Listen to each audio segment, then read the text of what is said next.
पे अभी खड़े हुए हैं। तो दादी जी कितना खुशी है, प्रिया सुहानी रातों रात वायरल हो गई। बढ़िया बढ़िया।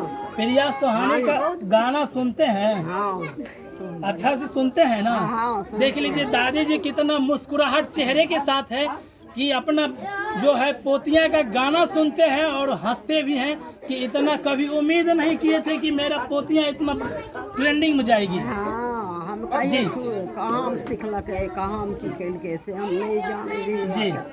कैसे। देख लीजिए दादी जी का पहले जमाने के थे और ये लोग का पता भी नहीं, लेकिन फिर भी दादी जी इतने खुश हैं कि इन लोग के जमाने में कभी गाना भी नहीं चलते तो थोड़ा बड़ा चलते होंगे, लेकिन अब जो देखते हैं तो बोलते हैं कभी हम देखे भी नहीं कि मेरा पोतियाँ कहाँ सीखी नहीं सीखी, लेकिन बात किया जाए तो मेरा पोतियाँ को हम डायरेक्ट मोबाइल में देखे और बहुत खुश है। यही बात है ना दादी?